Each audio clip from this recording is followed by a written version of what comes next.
Bonjour à tous, alors c'est GP et aujourd'hui on va s'attaquer au tome 7, 8 et 9 de Tintin. Évidemment, je sais que beaucoup de gens n'ont pas regardé l'épisode 2 de ma review de Tintin parce que j'ai eu quelques problèmes, il a été très très long, j'ai carrément dû le faire en deux parties. Et surtout, l'histoire du tome 6 était assez compliquée à comprendre et très très longue. Mais cette fois-ci, je ferai en sorte que ce soit beaucoup plus court. Donc, voilà, on commence avec le tome 5, l'île Noire. Tintin et son fidèle chien Milou se promènent alors que Tintin et Milou se promènent dans un parc. Tintin aperçoit un avion qui se pose. Pensant à un problème, Tintin vint les voir avant de régler leur problème. Malheureusement, pilote tire sur un Tintin, craignant qu'il découvre quelque chose de compromettant. Tintin survit à l'attaque, et est soigné à l'hôpital, où il reçoit la visite des deux Dupont. Bon, et il signale l'avion. Il s'avère que les Dupont a fait récemment reçu un appel disant qu'un avion non immatriculé comme celui de Tintin s'était tracé. C'est hier soir en Angleterre. Terre. Terre. Les Dupont décident alors de partir enquêter, mais évidemment, Tintin est plutôt curieux. Pendant ce temps, la gare, deux hommes mystérieux, qui s'emparent pour l'Angleterre, apprennent au journal que Tintin a été attaqué. Il s'avère qu'il s'agissait de complices des deux malfrats. Malheureusement, et les deux découvrent Tintin. Tintin qui embarque également pour l'Angleterre. Pendant la traversée en train, quelqu'un active le signal d'alarme. Tintin, trouvant sa suspect, paix faveur dans le couloir et voit un homme sortir. Il tente de le suivre, mais le contrôleur l'arrête pensant qu'il essaie de s'enfuir. Soudain, les deux hommes entendent un cri et se précipitent. Il s'avère que les Dupont et Dupont se trouvent également dans le train et ont retrouvé une personne assommée. Dès que la personne retrouve connaissance, elle accuse Tintin d'avoir volé son portefeuille. Les deux Dupont fouillent Tintin et découvrent une matraque et le portefeuille de l'homme. Tintin est arrêté. Décidément, les deux Dupont ne sont... Décidément, les deux Dupont. Bon, et malheureusement, toutes les preuves sont contre lui. Mais pendant ce temps, Milou prend la clé de l'un des deux Dupont et réussit à libérer Tintin. Tintin active alors signal d'alarme et réussit à s'enfuir. Après avoir menotté les deux Dupont entre eux. Quelques heures plus tard, Tintin se rend dans un village où les deux Dupont sont chez un forgeron pour enlever leurs menottes. C'est là qu'ils tombent sur Tintin, qu'ils poursuivent. Heureusement, Tintin est un petit malin et se déguise en petit vieux. Malheureusement, Milou cache son piège, cache sa supercherie. Tintin est à nouveau poursuivi par les deux Dupont. Heureusement, leurs menottes leur sauvent la vie. Pendant que Tintin attend Milou, il fait stop à un camion qui l'emmène au port. Alors que le paquebot pour l'Angleterre s'apprête à partir, Tintin arrive in extremis, ce qui ne ravit pas du tout les deux malfrats qui voulaient le faire arrêter. Une fois la traversée terminée, Tintin prend un taxi. Malheureusement, les deux banquiers rejoignent un complice sur place et ils s'emparent dans une auto et suivent Tintin. Sur la route, les criminels simulent un accident et ils s'assomment Tintin et son taxi qui venait voir. Après cela, Tintin se fait kidnapper, mais heureusement, Milou grimpe sur la voiture. Trois bandits emmènent ensuite Tintin vers la côte où ils veulent qu'il saute, où ils veulent le forcer à sauter afin de faire croire à un accident, etc. Heureusement, Milou énerve une chèvre afin qu'elle fonce sur les bandits et réussit à sauver Tintin. Enfin, pendant un temps, car pendant le Tintin tient en respect les deux brigands, Milou revient en charge avec la chèvre qui permet aux deux bandits de s'enfuir. Pendant ce temps, Tintin continue ensuite sa route avec Milou. Mais pendant ce temps, un mystérieux homme nommé le docteur Muller reçoit un appel des deux bandits. Pendant ce temps, Tintin et Milou continuent leur route et dans une clairière, ils découvrent un avion. Le même avion des agresseurs de Tintin, mais aucune trace des aviateurs. Jusqu'à ce que Milou flaire une piste, mais qui mène dans une forêt, mais ce n'était qu'un os. Mais Milou trouve autre chose qu'un os, il trouve également un peloton d'aviateurs, où se trouvent plusieurs petits morceaux de papier, disant sans Easton, la région de Sussex, Muller, 3F, F et R, un triangle, le 24 et une heure. Ce qui ne mène pas grand-chose pour Tintin. Pendant ce temps, ensuite, grâce à l'aide d'un chasseur, Sir Tintin retrouve la piste vers Easttown. Et trouve alors une maison appartenant à un certain docteur Muller. Tintin infiltre la demeure et après une petite confrontation par un chien de cartes réglé par l'os qu'avait Milou, Tintin tente à nouveau d'explorer la villa, mais tombe dans un piège. Petit alerte Muller, qui, lui et son complice, qui est le taxi des deux brigands du début, le font prisonnier. Il s'avère que Muller est le chef de la mystérieuse bande que Tintin a affaire, et qui est également le directeur d'un asile de fous qui lui servent de couverture. Et qui s'en sert également pour éliminer les petits curieux comme Tintin. Alors que Muller appelle l'hôpital psychiatrique, Tintin réussit à défaire ses liens et à défaire le docteur qui lance alors un feu, qui lance alors de la cheminée un bout de poing en feu. Tintin s'enfuit alors, pourchassé par Muller, qui en tirant sur la porte de sa salle de clinique, fait exploser un flacon de chloroforme. Malheureusement, il n'a pas le temps de régler le compte avec Tintin, personnellement, car sa villa prend feu. Tintin et Milou doivent alors vite sortir, mais malheureusement, la villa est déjà bien trop en feu. Heureusement, les pompiers arrivent malgré quelques petits convenus et arrivent pour éteindre l'incendie. Muller fait alors mais réalisant qu'il risquerait de sauver Tintin, Muller sapote un tuyau avant de s'enfuir.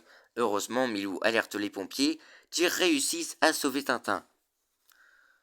Le lendemain à l'hôpital, Tintin apprend que le docteur Muller et son atelier se sont enfuis. Il décide alors de mener l'enquête en revenant sur la scène de crime. Malheureusement, le feu n'a pas pu être éteint à temps et tout a brûlé ainsi que les indices. Mais Tintin trébuche sur un fil électrique qui lui mène tout droit vers un arbre. Il trouve un feu rouge. Il s'avère qu'il y a 3 feux rouges disposés en triangle. Et il s'avère que le message qui se trouvait dans le bouton d'aviateur est en réalité un message secret. C'était pour dire 3 feux rouges disposés en triangle, le 24 et une heure. Pendant ce temps, Muller et son atelier décident de se rendre à son ancienne villa pour récupérer une certaine marchandise. Le soir même il découvre alors que les 3 feux sont allumés. Pensant alors que quelqu'un d'autre a le temps l'artisan, il tente de couper les fils électriques, mais rien n'utile. Tintin a tout prévu. Pendant ce temps, un avion arrive et largue la mystérieuse cargaison. Muller et son homme de main tentent alors de récupérer, mais voient Tintin sur la trace de la mystérieuse marchandise. Pendant ce temps, un autre sac de marchandises s'abat sur les 2 hommes. Tintin, Tintin sera alors sur place et tombe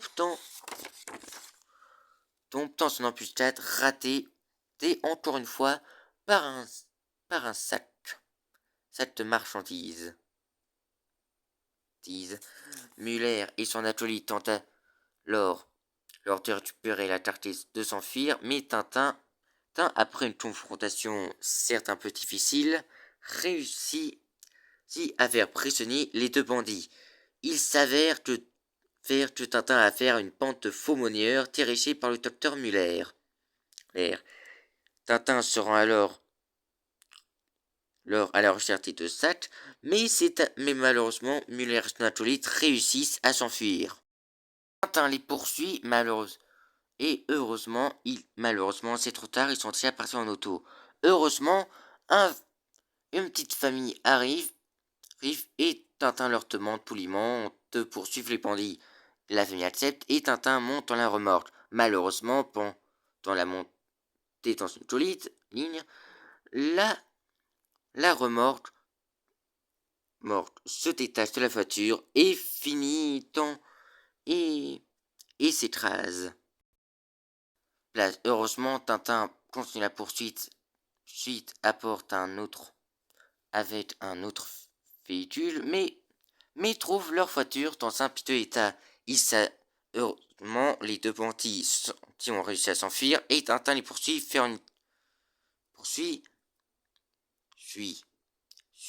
et trouve un train où les deux bandits s'y sont cachés. Heureusement, Tintin réussit à monter sur le toit du train. Il alors il se trouve vraiment dans ce Power Surfer lui et tente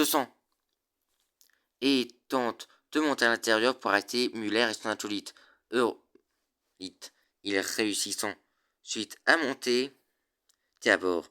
Pendant que Muller fasse laver les mains, il découvre Tintin à bord et lui son homme de main tente alors de s'enfuir. Tintin les poursuit à travers le train et au passage Milou prend un bon petit poulet. Malheureusement, les deux bandits détachent le train de la locomotive et Tintin et Milou doivent continuer. Heureusement, un train de marchandises passe par là. Ils montent à bord et en profitent pour bien déchutuster.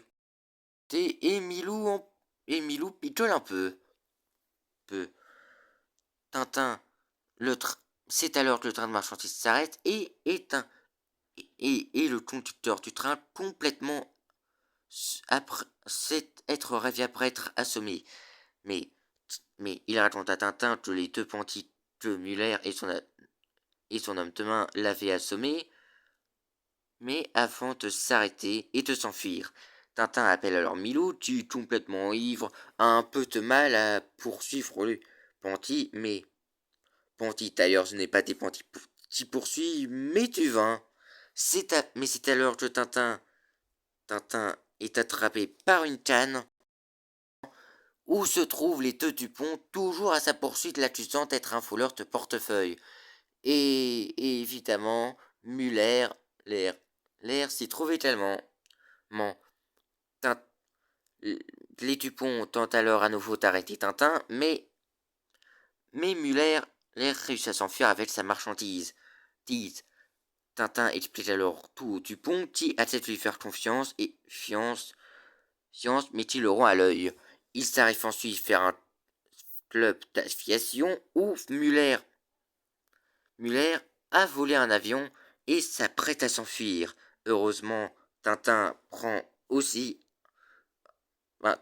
emprunte également un avion.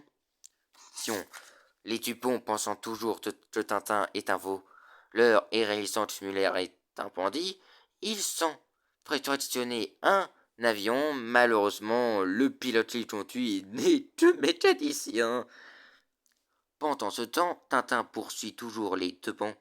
Muller, malheureusement, à cause d'un brouillard, ils sont obligés de faire un atterrissage forcé.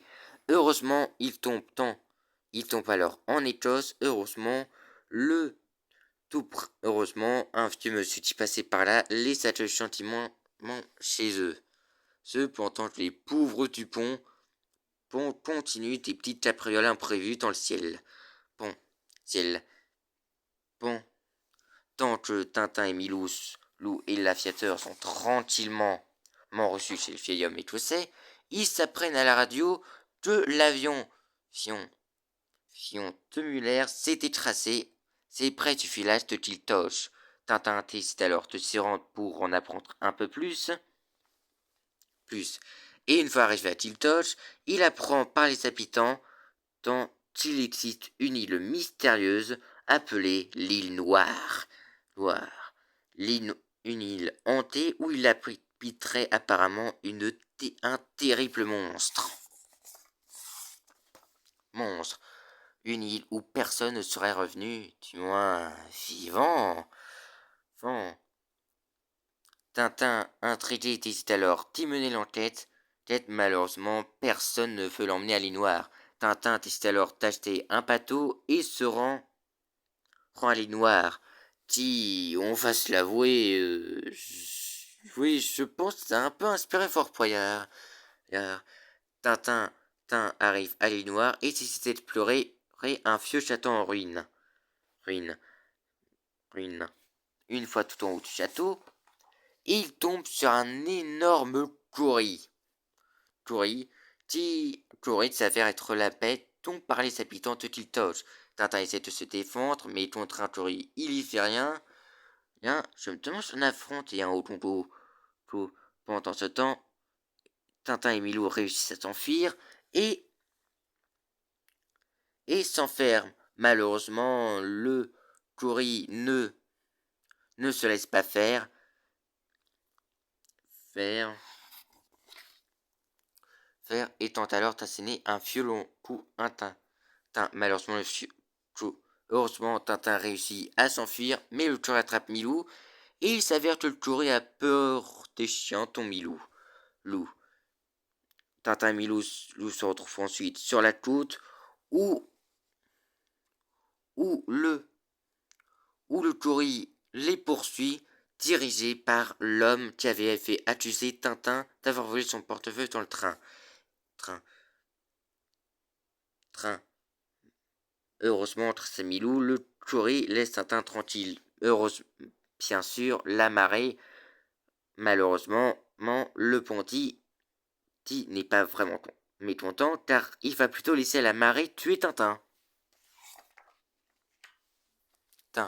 Heureusement, Tintin réussit à s'enfuir par une grotte secrète et découvre alors une fabrique de faux monnaies tenue par la bande de faux monnayeurs. Tintin réussit à tenir en respect les deux bandits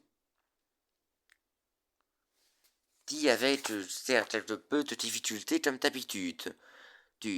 Après les avoir assommés car le Browning de l'antipantine n'était pas chargé, Muller arrive et Tintin s'occupe également des autres bandits.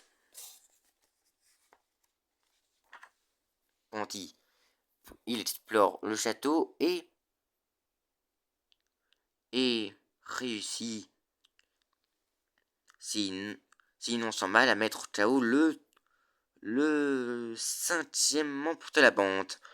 Malheureusement, le Kouri s'échappe, mais Tintin mais heureusement, grâce à Milou, le Kouri retourne dans sa cage. D'ailleurs, il s'avère que le Kouri n'est pas le seul à avoir peur des petites choses, car Milou a également peur des araignées.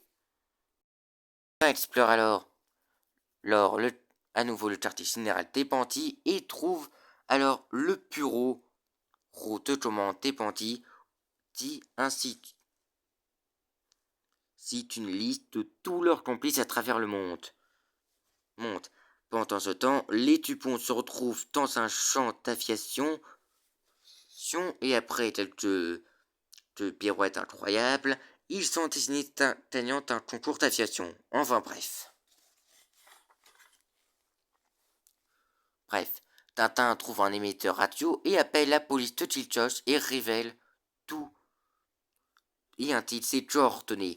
La police envoie alors un détachement, mais malheureusement, tous les pantis en ont profité pour se libérer et se prépare à combattre Tintin.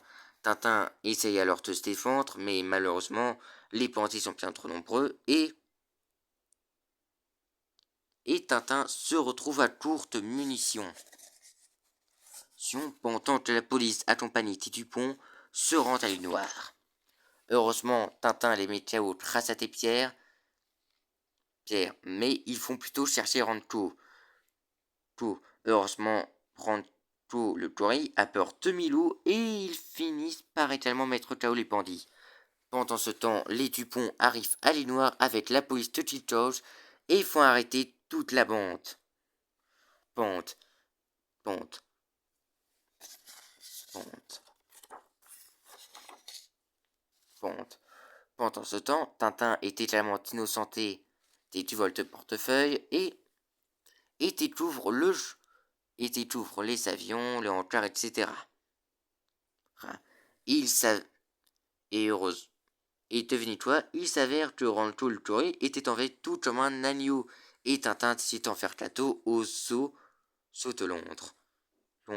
Pendant ce temps, des tas de journalistes arrivent pour visiter Tintin. Bien, tu sont toujours peur du gorille. La pente de Faumeneur de Muller est arrêtée et Tintin et les Dupont retournent en Belgique, bien que les Dupont refusent de prendre l'avion. Mauvais souvenir pour eux.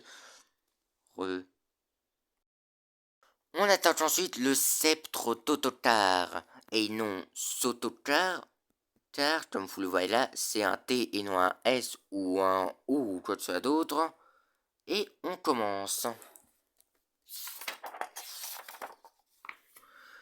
Tintin et Milou se promènent, mais non, à Bruxelles, et Tintin t'étouffe sur un pan une serviette oubliée. Tintin décide alors de la rapporter chez son propriétaire, qui est le professeur Sir Alan Beach, un grand, spécialiste de la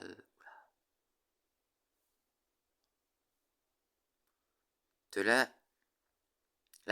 la siciliographie. Alors, pour ceux qui ne savent pas, la siciliographie, c'est la science des sceaux royaux. Le professeur Sir Alampide présente à Tintin sa collection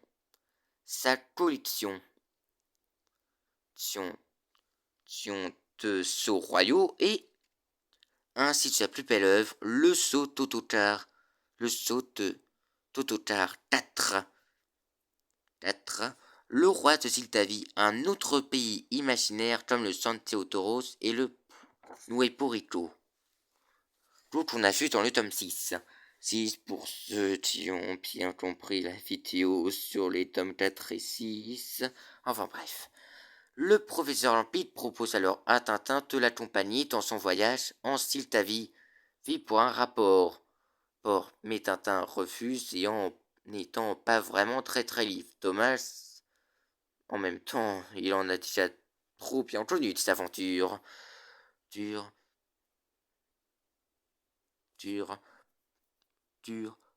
Cependant, des deux mystérieux hommes espionnaient la jambe du professeur Sir et prennent en tous une photo de Tintin. Tintin et replie son livre chez le professeur Alambit, retourne le chercher et entend la conversation des deux hommes, et l'un d'entre eux se rend à un restaurant au Clos. Tintin trouve sa louche, le suit et se rend au restaurant Siltave Clos. Tintin s'y rend et fait croire au propriétaire du restaurant qu'il veut déjeuner, il commente le menu et va se laver les mains, mais en réalité, il l'espionne. Une conversation où il parle du professeur Alampite et de son voyage, etc. Malheureusement, le proprio le surprend, mais Tintin fait croire que c'est juste déclaré.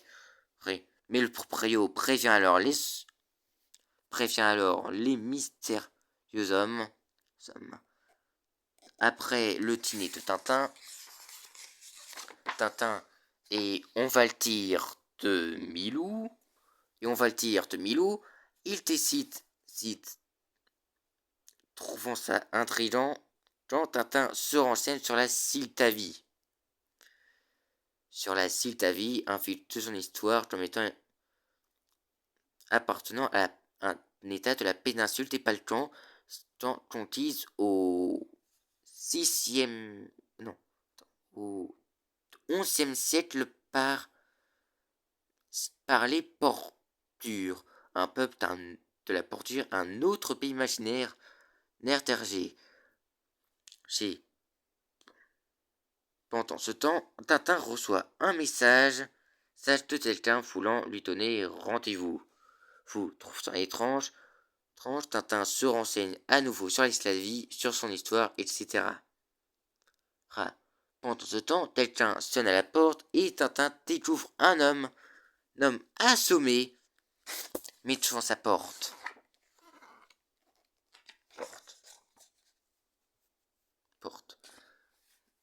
Malheureusement, son agresseur s'était déjà enfui.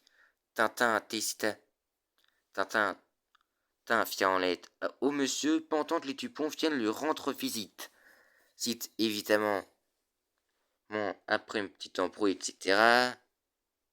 Le Mister Homme revient lui, mais malheureusement, le choc qu'il a reçu l'a rendu amnésique. Les Dupont lui conduisent à l'hôpital pendant que Tintin essaye d'élucider le mystère. Après avoir fait réparer sa fenêtre, etc. Il reçoit une énorme pierre jetée dans sa fenêtre, avec une lettre disant une dernière fois méfiez-vous de vos affaires. Car oui, juste avant de partir du restaurant, le serveur lui avait laissé une note disant 10 semelles d'affaires d'autrui s'expose à de graves ennuis. Un proverbe s'il tave. Pendant ce temps, dans les trois mystérieux criminels, nous apprennent que Tintin a décidé d'accompagner le professeur Alan Peach en Siltavie. Heureuse, il décide alors de mener un plan extrême pour tuer Tintin. Pendant ce temps, les Dupont rentrent une nouvelle fois un Tintin ou un colis lui lit. Les Dupont insistent pour lui remettre. Il sort dans sa maison et découvre une lettre. Lettre 600, si vous voulez avoir l'explication des entière, ou vous la trouverez dans ce paquet, un ami. Les Dupont l'ouvrent, mais c'est alors que Tintin rentre chez lui, entend une énorme explosion dans son appartement. Quand il entre, son appartement est en un sale état. Le paquet qui avait été livré était une pompe. Décidément, ces cas-là n'arrêtent pas. Tintin retrouve alors les deux criminels et les poursuit. Avec l'aide des Dupont, il les poursuit d'abord en voiture, mais les Dupont et Milou tombent de la moto. Tout évidemment.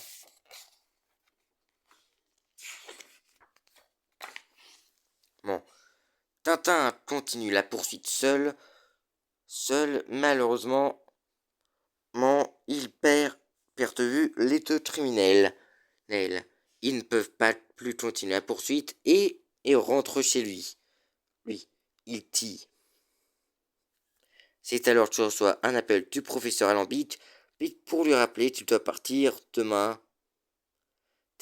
Mais c'est alors que Tintin entend le professeur appeler à l'aide. Il se rend vite chez lui, mais découvre le professeur Alambic parfaitement au calme.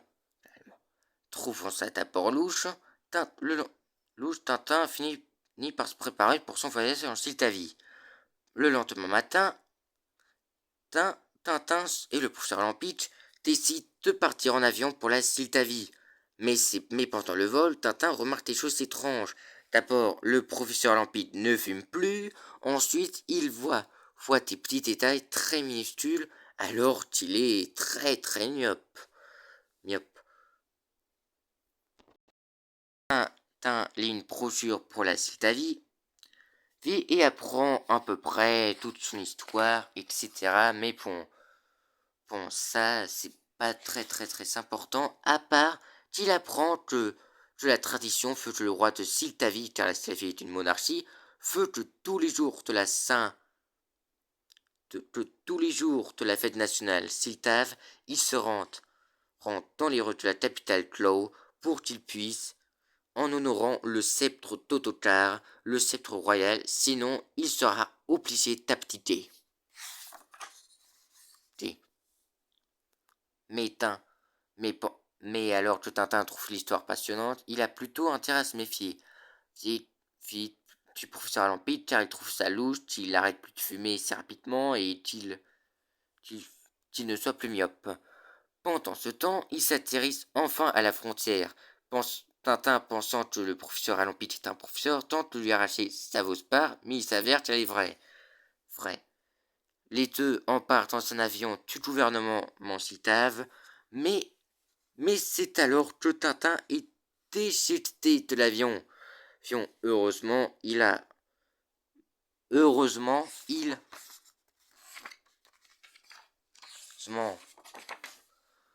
comme dans Assassin's Creed, il tombe sur une pelote de paille, un thème. Il demande alors à deux fermiers où se trouve la gendarmerie. Tintin sera à la gendarmerie locale et explique tout aux policiers. Tintin dit qu'il est intéressant de croire qu'il s'agit d'un complot, visant à s'emparer du sceptre Tototar, etc. Car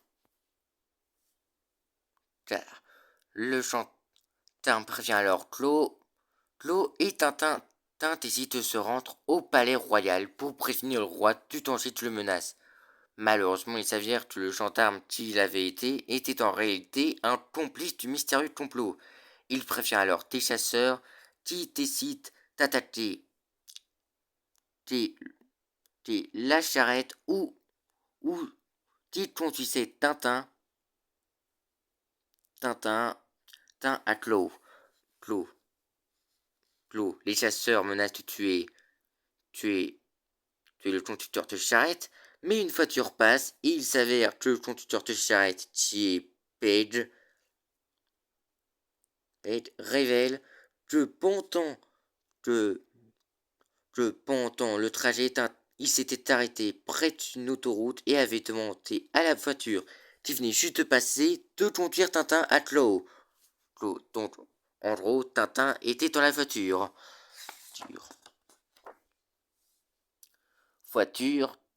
qui appartient à la célèbre Bianca Castafiore. Ah, des palettes sans. Après avoir fait quelque petit, après avoir montré son talent musical à Tintin, le complot découvre alors que Tintin sera un clos. Heureusement, et pendant ce temps, le professeur Alampi, qui fait apparemment partie du complot, se rend au palais. Tintin, après avoir été déposé par Madame Castafiore, Tintin se rend dans un village où il est arrêté par deux policiers, dont le chef fait également partie du complot. Tintin est emprisonné, mais évidemment, il ne se laisse pas faire. Mais pendant ce temps, le professeur Alampic se rend au château où se trouverait le sceptre Tototar. Heureusement, il décide plutôt d'y rester pour étudier, etc. Pendant ce temps, Tintin se fait transférer et il en profite puis de cette occasion pour s'échapper.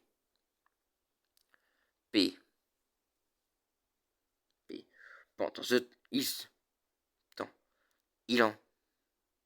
il se retrouve alors Alors, Atlo, la capitale de la Siltavie, et décide de se rendre au château.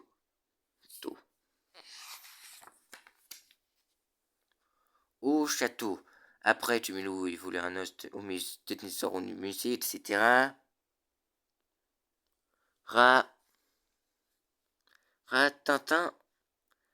Tintin se rend au palais où il est reçu par l'aide-de-camp de Sa Majesté le colonel Franz, si c'est bien son nom.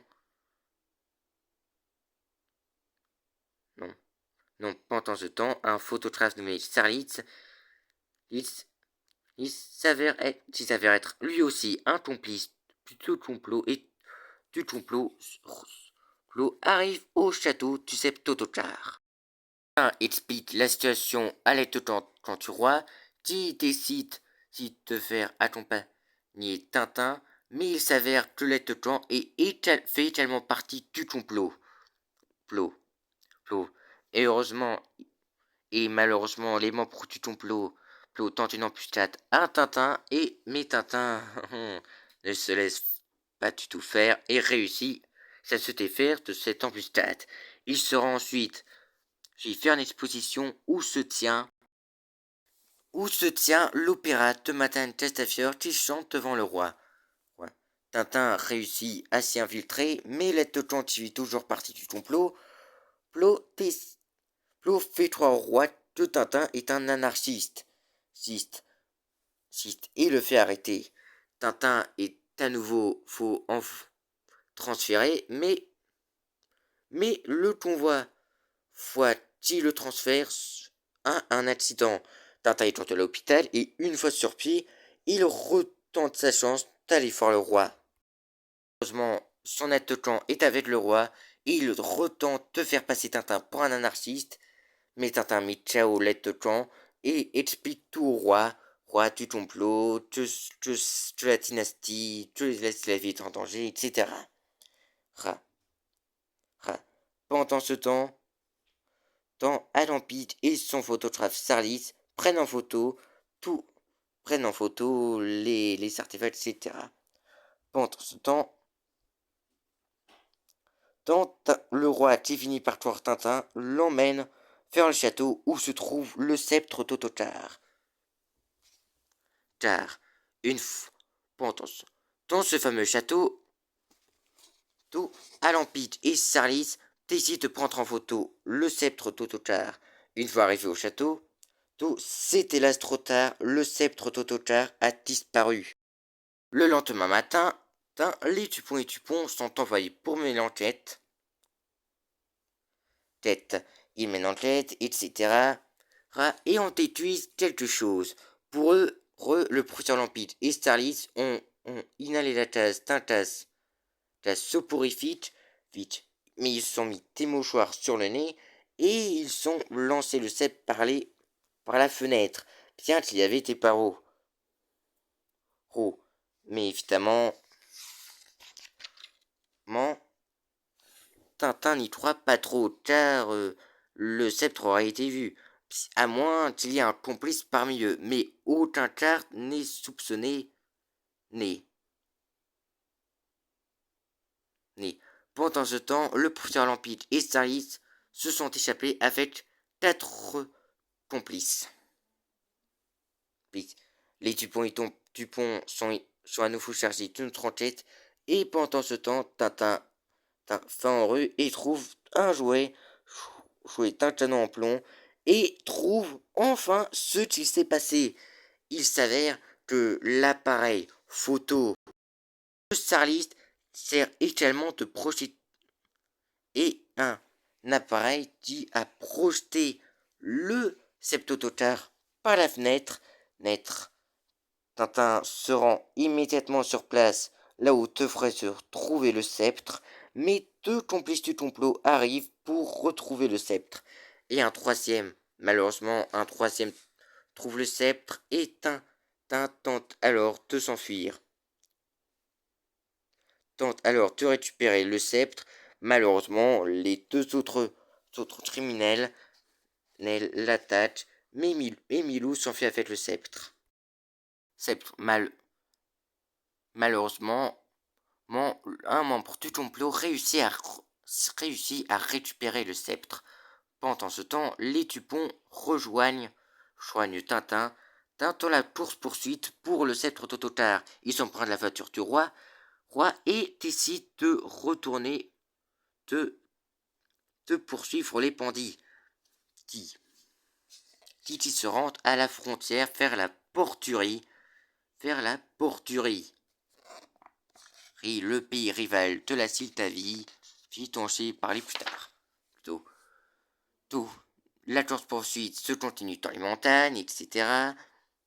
Et Tintin réussit à faire arrêter les deux bandits. Il poursuit le troisième jour et nuit, le lendemain, pendant une nuit, et réussit à le retrouver alors qu'elle est passée la frontière.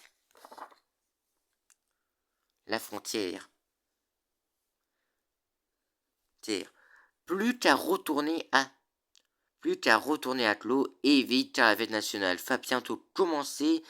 Et pour rappel, si le roi n'est pas présenté avec le sceptre, il devra abdiquer. Mais Tintin trouve des papiers révélant qu'en réalité, le complot est orchestré par le gouvernement Porture, qui cherche à rallier la Sildavie à eux. Et pour ça, ils doivent supprimer la monarchie. Si Tintin hésite alors de manger un peu dans une maison qui s'avère être un poste frontier Porture. La Porture le poursuivent, malheureusement, Tintin s'échappe. Il se retrouve ensuite faire un avant-poste poste armée de l'air Porture et leur vole un avion et se dirige vers l'eau. Malheureusement, l'avion est en Porture, les Siltaves pensent à une invasion. Ne savant pas que Tintin est à bord, tire sur l'avion qui s'écrase. Heureusement, Tintin a déployé son parachute et lui et Milou se dirigent vers Clos où la tension commence à monter. Heureusement, alors que le roi allait abdiquer, Tintin arrive avec le sceptre, mais il l'a perdu. Heureusement, Milou a récupéré le sceptre et il le remet. Mais Tintin remet également les documents du complot dirigé par Mousclair, le chef de la Cartassier, un parti politique Siltave. Après cela, la fête nationale Siltave se passe bien et Tintin est décoré chevalier de l'ordre du Pélican Noir, du Pélican d'Or, un privilège qui est pourtant refusé aux étrangers, mais pas pour Tintin. Après cela, le ministre de l'Intérieur, Siltave, fait apprendre à Tintin que le chef de la Porture et Mousclair, le chef du parti dit de la carte d'acier, voulait en réalité faire dès que le pays soit rallié à la Porture. Pendant il découvre que l'homme qui avait été assommé devant Tintin était en réalité un agent international Siltave. Il s'avère aussi que le professeur Alampic était en réalité un imposteur et pas n'importe lequel, sans jumeau. L'affaire tirée au clair, Tintin et même si les tensions entre la Siltavie et la Porturie sont de pire en pire, Tintin et les Tupons rejoignent la Belgique. Terminant poté cette vidéo avec le crabe au pince-tort. Vous l'attendiez avec impatience, celui-là, n'est-ce pas? Et ben, croyez-moi, celui-là, ça va être le plus facile à raconter pour moi, parce que je vous dis pas le nombre de fois que je l'ai lu. C'est également le tome préféré de mon père, donc ne perdons pas de temps. Tintin et Milou se promènent à nouveau dans Bruxelles et Milou fouille dans une poubelle. Mais sa toile se retrouve coincée dans une boîte de conserve ornant un drapeau rouge. Tintin lui enlève la boîte, et pendant qu'il le tronc, les deux Dupont l'appellent depuis un café. Où les deux lui expliquent qu'ils sont sur l'affaire de fausses pièces de 20 francs. Fronton ailleurs, l'un des Dupont s'en est refilé une. Ils s'invitent, les deux agents de police invitent alors Tintin chez eux pour en parler plus de cette affaire. Mais c'est alors que les Dupont se disputent un peu sur le rangement du bureau, etc. Tintin trouve sur le bureau de ses deux amis policiers, c'est un bout d'étiquette de trappe rouge, la même celui retrouvé dans la boîte de conserve. Tintin se rend alors immédiatement dans la rue, suivi par les deux Dupont et Milou. Pour retrouver la boîte, malheureusement, elle a disparu. Et rue se tiendrait un autre homme. Tintin rentre chez lui et décide d'analyser le bout de papier à la loupe, mais et trouve une inscription à moitié effacée par l'eau, car l'étiquette a été retrouvée sur un noyer. Tintin repasse alors les lettres au crayon et il retrouve Carapuccian. Évidemment, ça ne veut toujours rien dire, mais c'est alors lors de la concierge de l'immeuble très à l'aide, et il s'avère qu'un mystérieux homme était venu remettre une lettre à Tintin, mais que des bandits l'a fait capturer. Tintin, un homme japonais, se laisse donc déjà des fausses pièces, une boîte de monnaie, un noyer, un tarbouchon, un japonais, une lettre, un enlèvement, un sacré casse-tête chinois. Tintin reçoit alors, le lendemain, un appel des Dupont qui lui révèle que l'enquête sur le noyer aboutit, dit le noyer s'appelle en réalité Herbert Dose, un matelot du cargo Carapuccian. Tintin se précipite sur le port et retrouve le Carapuccian. C'est alors qu'une caisse menace de l'écraser, qu'il ne semble n'avoir pas été lâché par accident. Après avoir échappé à ce piège mortel, les Dupont le rejoignent et Tintin et lui en partent sur le paquebot pour mener à nouveau l'enquête. Les Dupont sont reçus par le lieutenant Antipato Alan et pendant ce temps, Tintin se fait assommer. Mais les Dupont discutent avec le lieutenant et découvrent, et ce dernier prétend qu'Herbertus était un ivrogne et qu'il était juste tombé complètement ivre, et que c'était juste un accident. Tant déclarant l'affaire faite, les Dupont rentrent chez eux. Pendant ce temps, Tintin est mis à fond de cale alors que le paquebot s'empare pour une traversée inconnue. Comment Milou réussit à libérer Tintin et Alan reçoit un message de son chef envoyé Tintin par le fond. Pendant ce temps, un autre bandit tente à manger Tintin, mais Tintin le met KO. Pendant ce temps, Tintin se barricade dans une autre cave et découvre des boîtes de trappe. Malheureusement, heureusement, ce dernier réussit à se barricader, alors qu'Alan et ses hommes découvrent qu'il s'est barricadé. Bien sûr, Alan sait qu'il n'a rien à manger et qu'ils l'auront par la faim. Bien sûr, Tintin n'y croit pas car il y a les boîtes de trappe que Tintin recherchait, mais il s'avère que ces boîtes de trappe contiennent de l'opium. Tintin est à nouveau, sans le vouloir, impliqué sur la piste d'un trafiquant de drogue. Tintin réalise qu'il n'a pas vraiment d'issue, mais trouve un hublot et décide de s'en servir. Pendant ce temps, Alan reçoit un message du capitaine lui demandant de venir.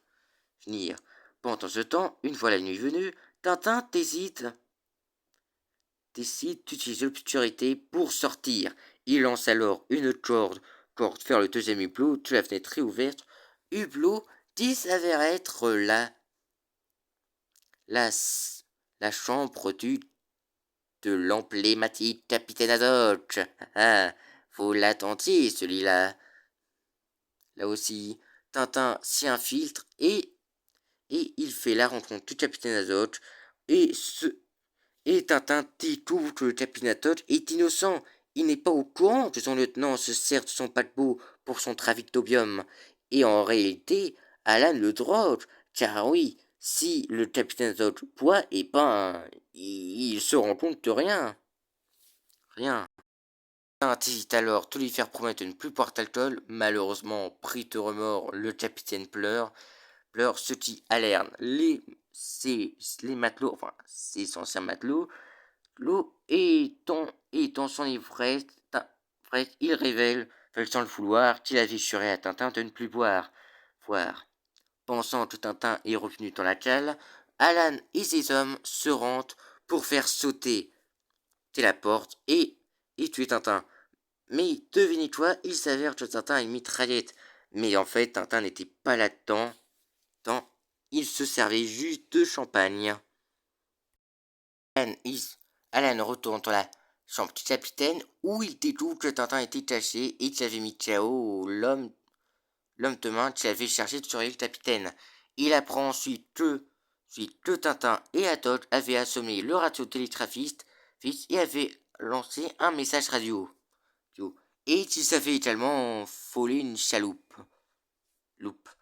Tintin et Haddock et Milou s'emparent alors pour, pour, pour rejoindre la côte la plus proche, malheureuse, proche. Pendant que Tintin fait une petite sieste, Haddock trouve une bouteille d'alcool et de rhum et étant un alcoolique, il boit l'alcool malgré qu'il ait juré à Tintin de ne plus boire. Pendant la traversée, se disant que Tintin a froid, il décide d'allumer un feu. Ouais, preuve ultime que l'alcool peut être dangereux. Pas seulement en voiture. Tintin, s'étant réveillé à cause de la chaleur du feu, tente alors de l'éteindre, car pour rappel, Haddock a allumé un feu alors qu'ils sont en pleine mer. Pas très malin. Là, après avoir éteint le feu en retournant le bateau, etc., un avion arrive qui les mitraille. Un avion qui est en fait envoyé par le Carapuchan. Tintin réussit à tirer sur le moteur de l'avion, le mettant en panne. Tintin en profite pour tenir en respect les deux aviateurs. Et lui, Haddock et son chien Milou, en partent à l'avion et se rendent à la côte. Malheureusement, ils sont pris dans un orage et Haddock voit à nouveau de l'alcool. Il devrait voir un psychiatre, lui. Étant en état d'ivresse, il tente de prendre les commandes de Ford et, complètement ivre, il assomme Tintin, sans le vouloir. Menace de s'écraser en plein désert. Heureusement, Tintin et Haddock et Milou s'en sortent indemnes, et Tintin, gentil comme il est, sauve les deux aviateurs ennemis. Et Milou leur apporte un énorme os qui vient en réalité d'un dromadaire mort de soif. Tintin et Haddock sont au Sahara, ou le pays de la soif, comme aime si bien dire le capitaine Haddock. Tintin, mais pendant ce temps, les deux aviateurs s'enfuient et Tintin et Haddock décident plutôt et Milou décide plutôt de continuer la traversée du Sahara tout seul à trois, enfin, plutôt du dessert de la soif. Soif. Ayant énormément chaud, Haddock décide plutôt. Le trio s'arrête à Lampe-Tune et Haddock commence à voir des mirages et prenant Tintin pour une bouteille de champagne, il l'agresse. Heureusement, Milou sauve son maître. Mais Haddock croit ensuite voir un lac, et ouais, il a complètement perdu les boules. Finalement, mon Tintin et Atoch s'évanouissent et ils sont retrouvés par une patrouille. Ils, Tintin, le lendemain, Tintin se réveille dans un mystérieux endroit où on l'amène devant le lieutenant Deltour.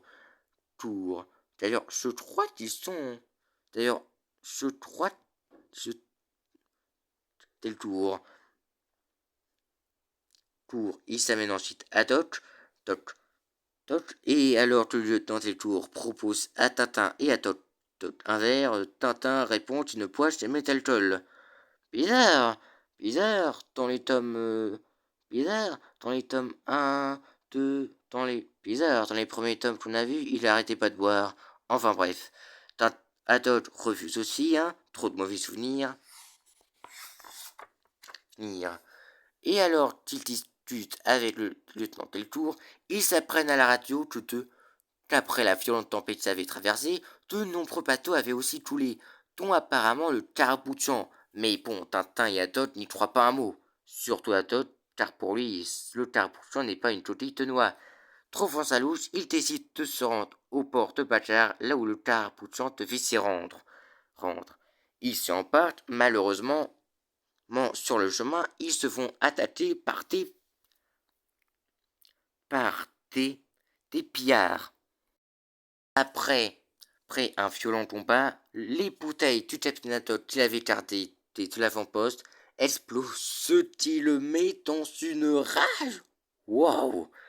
Il fonce carrément plein dans le tas, tel un dans le tas, ce qui met apparemment les pillards en fuite. En réalité, ce n'est pas Haddock qui s'est mis en fuite, mais les forces du lieutenant Deltour. Celui-ci ayant appris plus tard après le départ du trio que des pillards avaient été aperçus dans la région. Après le retour des hommes, le lieutenant Deltour accompagne Tintin, Haddock et Milou à Bachar. Une fois arrivé là-bas, Tintin remarque dans le marché Anne qui se met à la poursuite pendant que Haddock est retenu par la foule. Tintin suit Alan mais le perd de vue. Pendant ce temps, Haddock se rend dans un café où il se met à poire, jusqu'à même avertir la police pour un rien. Tintin se rend alors au port, et il découvre un navire nommé le Tchepelamila qui ressemble au Carabouchan. Haddock reconnaissant le Carabouchan prévient la police, mais ils le prennent pour un fou et l'emmènent au poste. Malheureusement, un homme du Carabouchan reconnaît Haddock et prévient Alan. Pendant ce temps, le lendemain, Tintin se rend au poste de police où le commissaire lui apprend qu'Haddock vient tout juste être relâché. Tintin se rend au port où Haddock s'y rend. Malheureusement, c'est trop tard. Alan et ses hommes enlèvent le capitaine. Tintin et Milou poursuivent alors les hommes, mais c'est trop. Tapant en auto, mais elle se fait emporter par la fourrière. Puis dans un taxi, malheureusement, c'est trop tard, ils sont déjà loin. Tintin retourne au marché où il revoit les deux Dupont déguisés. Décidément, ces deux-là devraient plutôt bien s'entendre, hein. Avec la team Rocket. Les Dupont étaient envoyés à Bachar après avoir reçu le message radio de Tintin depuis le Carabouchan. Malheureuse. Tintin leur explique tout et que Alan dissimule de la drogue dans des potes de trappe. C'est alors qu'il trouve chez le fondeur de vêtements une boîte de crabe, mais qui contient que du pâté de crabe. Ils s'apprennent et décident alors de se rendre à la boutique de pâté de crabe pour y entêter. pourrait entêter. Le propriétaire arrive et Tintin lui demande où dit le nom de son fournisseur. Le propriétaire lui répond qu'il s'agit de Omar Ben Salad, un riche homme d'affaires de Badar. Tintin cherche les deux Dupont de suivre distraitement ce Omar Ben Salad pendant que Tintin décide de sauver le capitaine. Tintin se déguise alors en vieillard et réussit à retrouver Alan qui entre dans une maison. Tintin et Milou réussissent à attirer l'attention du propriétaire de la maison et s'infiltrent à l'intérieur, où un complice, Alan, y entre et disparaît. Tintin et Milou découvrent alors que le complice Alan est entré dans un tonneau. Le tonneau qui mène jusqu'à la cave, jusqu'à une mystérieuse cave, où il découvre les boîtes de trèfle du Carapuccian. Et dans une autre pièce, le capitaine Haddock se fait torturer par Alan. Tintin arrive in extremis pour sauver son ami. Heureusement, Alan et ses hommes reprennent le dessus et les trois s'enfuient et se retrouvent dans une cave à vin. Malheureusement, les tirs des bandits ont fait fuiter la réserve de vin et malheureusement l'auteur du vin les rend saouls. Les bandits en profitent alors, mais évidemment, même saouls, ils restent quand même des adversaires plutôt coriaces. Et alors qu'ils sont ivres, les trois réussissent à se défaire des bandits. Pendant ce temps, les Dupont se rendent chez ce fameux Omar Ben Salad et révèlent qu'ils soupçonnent d'être le chef des trafiquants de drogue. Omar ordonne aux Dupont de s'enfuir, ou c'est alors lors qu'un complice d'Alan, poursuivi par la Dodge, arrive, suivi de Tintin.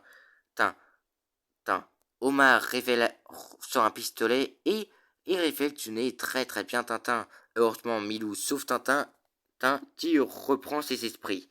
Il découvre alors un bracelet contenant deux pinces d'or, révélant que c'est Omar Pensal, le chef de la bande. Dupont et Dupont appellent alors la police qui intervient. Qui arrive pour arrêter Omar Ben Salad. Tintin les conduit alors faire la taf secrète des bandits, mais malheureusement Alan a réussi à s'enfuir. Tintin part alors à sa poursuite, où Alan a volé un bateau. Tintin le poursuit, dure confrontation, il réussit à faire capturer Alan. Il s'avère ensuite que le type à la mina que Haddock avait vu plus tard était bien le Carapuccian qu'Alan avait fait cacher pour faire croire réalisant que la police les aurait arrêtés. Et s'il s'était arrivé à Badar avec le Carapuccian. Alan est arrêté et c'est alors que le japonais qui était venu amener une lettre à Tintin arrive chez lui. Il s'avère que ce dernier se nomme Punchi Kurati de la police japonaise et révèle à Tintin que Alan faisait autrefois partie de la bande de trafiquants de drogue qu'il avait démantelé dans les cigares du pharaon et dans le lotus bleu. Et que lui et Omar continuent en secret les opérations. Il s'avère aussi Terbertos était un autre agent de police infiltré dans la bande. De retour en Belgique, quelques jours plus tard, Tintin écoute à la radio le témoignage du capitaine pour dire aux marins que l'alcool est mal, même en mer. Avoir plus de l'eau fait un malaise. T'inquiète pas, Dot, c'est normal, tu vas t'en sortir avec ton problème d'alcoolisme. Et voilà, c'était tout pour aujourd'hui. 1 heure. Ouf, et on peut dire que cette fois, c'était bien tour, hein. Hein. Et je, je parais que vous attendiez tout cette vidéo, malgré la vidéo compliquée des tomes 4, 5 et 6. Enfin bref. Et si ton... Et pour ce, je vous dis à la prochaine pour le tome 10, 11 et 12. Et pour ce... Et si le Capinadoc vous manque déjà, ne vous inquiétez pas, vous allez très souvent le revoir. En attendant, à la prochaine, ciao.